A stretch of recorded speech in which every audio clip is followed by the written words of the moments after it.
ব্যবসায়ী, সুশীল সমাজ এবং বিদেশি দূতাবাসের কর্মকর্তাদেরকে ডেকে ইফতার খাওয়াচ্ছে।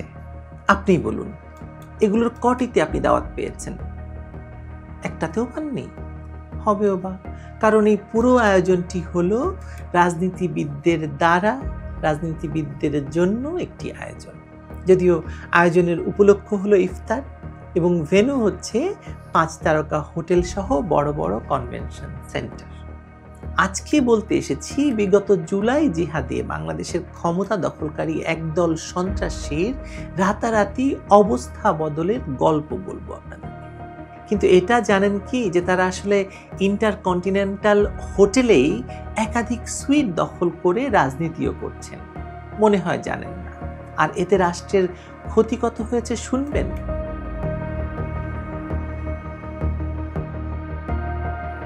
জাতীয় নাগরিক পার্টি বা যাকে আমরা আদর করে নাপা ডাকি, তাদের 5 তারকা হোটেল প্রীতি এখন মানুষের মুখে মুখে। এই রোজার মাসেই তারা কোটি কোটি টাকা খরচ করে একাধিক ইফতার পার্টির আয়োজন করেছে দেশের একাধিক 5 তারা হোটেলে। এ বিষয়েও কিন্তু নিউ ইয়র্ক টাইমস একটি প্রতিবেদন করেছে। কেউ সে প্রতিবেদন নিয়ে কথা বলছে না। যদিও মজার ব্যাপার হলো, এই প্রতিবেদনে বলা হয়েছে যে ইফতার পার্টির মতো একটি ধর্মীয় বিষয়কে দেশের রাজনৈতিক দলগুলো রাজনীতির মঞ্চ হিসেবে বেছে নিয়েছে। সেজন্য তারা বিভিন্ন গুরুত্বপূর্ণ ভেন্যুতে ইফতার পার্টির আয়োজন করে ব্যবসায়ী, সুশীল সমাজ এবং বিদেশি দূতাবাসের কর্মকর্তাদেরকে ডেকে ইফতার খাওয়াচ্ছে। আপনি বলুন, এগুলোর কটিতে আপনি দাওয়াত পেয়েছেন? একটাতেও পাননি? হবেও বা, কারণ এই পুরো আয়োজনটি হলো রাজনীতিবিদদের দ্বারা, রাজনীতিবিদদের জন্য একটি আয়োজন। যদিও আয়োজনের উপলক্ষ হলো ইফতার এবং ভেন্যু হচ্ছে 5 তারকা হোটেল সহ বড় বড় কনভেনশন সেন্টার।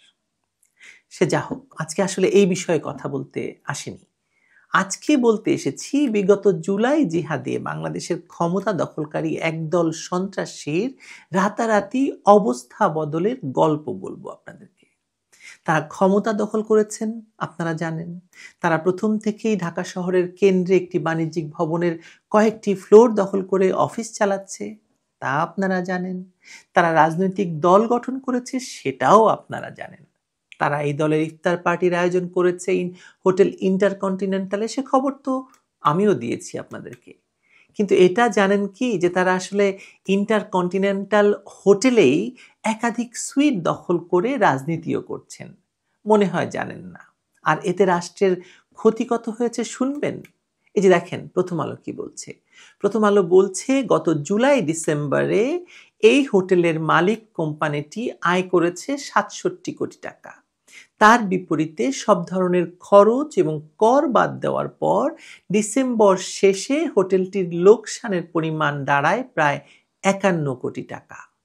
2023 সালের জুলাই ডিসেম্বরে হোটেলটি আয় করেছিল 90 কোটি টাকা।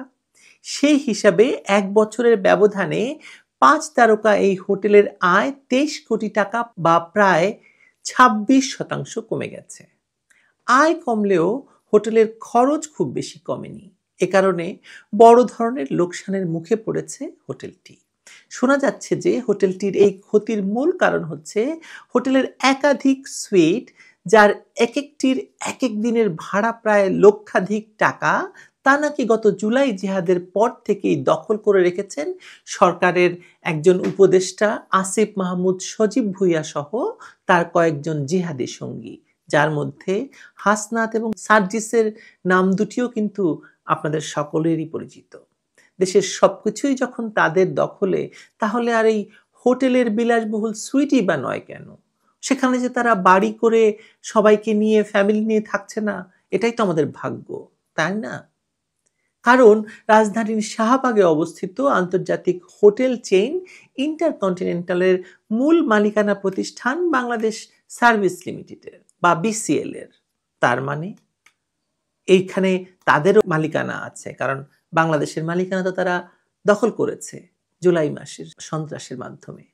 আচ্ছা, আপনারা কখনো এর আগে শুনেছেন যে বাংলাদেশে এরকম 5 তারকা হোটেলের রুম দখল করে সেখান থেকে রাজনীতি করেছেন কোনো রাজনৈতিক নেতা? আপনাদের কোনো পরিচিত রাজনৈতিক নেতা এই কাজ করেছেন বলে জানেন কি?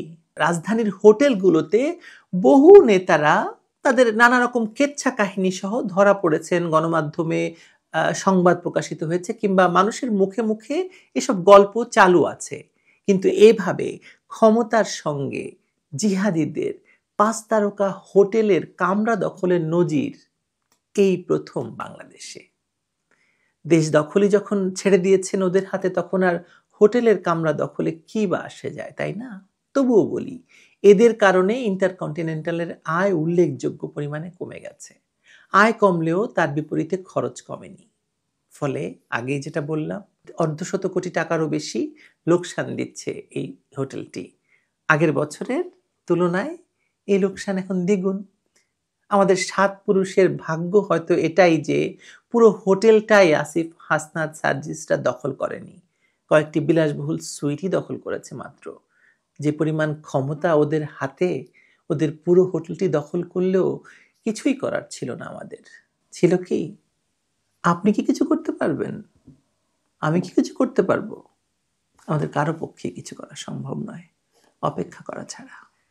ভালো থাকবেন।